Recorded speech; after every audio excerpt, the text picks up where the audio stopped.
तक झड़प और उसके बाद शुरू हुई सियासत की अब बात करते हैं। गहलोत सरकार और बीजेपी इस मामले में आमने सामने। सीएम गहलोत सीधे सीधे बीजेपी और संघ को इस झड़प के लिए जिम्मेदार ठहरा रहे हैं। तो बीजेपी का आरोप है कि गहलोत राजस्थान संभाल ही नहीं पा रहे हैं। धार्मिक झंडों को लेकर शुरू हुई हिंसा कल भी जारी रही। शहर के कुछ इलाकों में गाड़ियों पर हमले किए गए, तोड़फोड़ की गई, जिसके बाद पुलिस को वहां पर आना पड़ा। जो झंडे वहां लहराए जा रहे थे उन सब झंडों को हटाकर तिरंगा लहराया गया। उसके बाद स्थिति पर नजर बनाई गई है। भारी तैनाती इस वक्त पुलिस की गई है। 97 लोगों की गिरफ्तारी भी इस पूरे मामले पर हुई है। लेकिन आरोप और प्रत्यारोप का जो दौर है वो थमता हुआ नजर नहीं आ रहा है।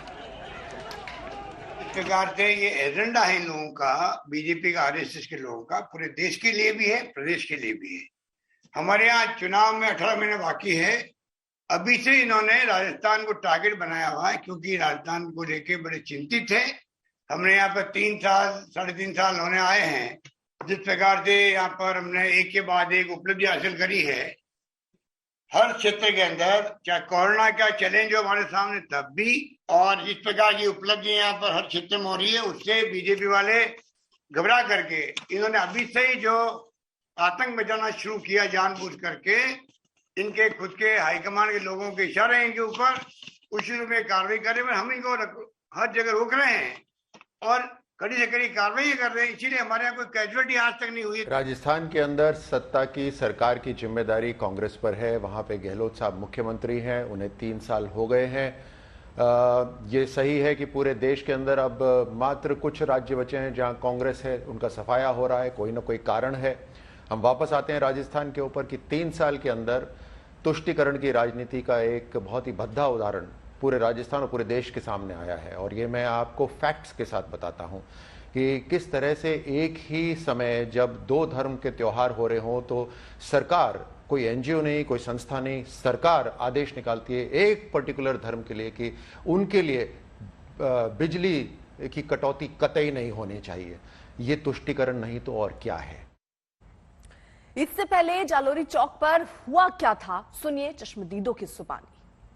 विशेष समुदाय के कुछ लोग कल आए थे वहां पर और उन्होंने जालोरी गेट के चौराहे पर तो अपने झंडे लगाए, उसमें कोई ऐतराज नहीं था। बट क्या किया कि वो बाल मुकुंद जी बिस्सा की जो मूर्ति थी, सुनने में आया था कि उसके भगवा झंडे को हटाकर उन्होंने अपना झंडा लगाया विशेष समुदाय का, और मूर्ति पर काले कपड़े बांध दिए गए थे।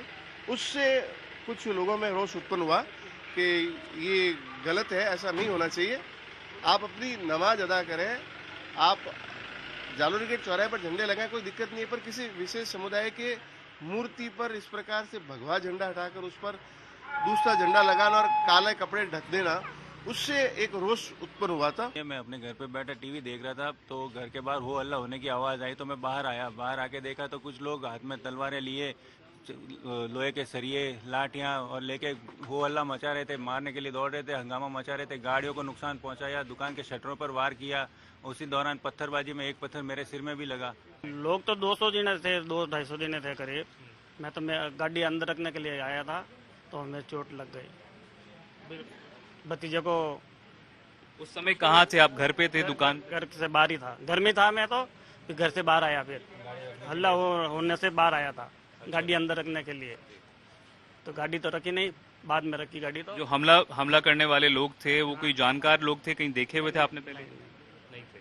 वहाँ पे माहौल बहुत ज्यादा खराब था। जो असामाजिक तत्व थे वो तेजाब की बोतलें तक फेंक रहे थे, घरों में पत्थरबाजी कर रहे थे, तलवारें लेके वहाँ घूम रहे थे। और जब हम लोगों ने विरोध जताया तो हमारे पक्ष में कोई नहीं आया। और जब कर्फ्यू लगने के बाद 3 घंटे बाद कर्फ्यू लगा, सिटिंग एमएलए जो कांग्रेस की है वो वहाँ आती है, और वो भी जो है। कौन लोग थे जो आप कह रहे हैं कि जिन्होंने हमला किया? वो लोग कौन थे? वो मुस्लिम समुदाय के थे। पुलिस ने कार्रवाई की है अभी तक आपकी जो उसके ऊपर? साहब हमने रिपोर्ट दे दी, रिपोर्ट की ये रही कॉपी, लिखित में रिपोर्ट दी, और एक जने को मैंने नामजद किया है इसमें सीसीटीवी फुटेज के आधार पे।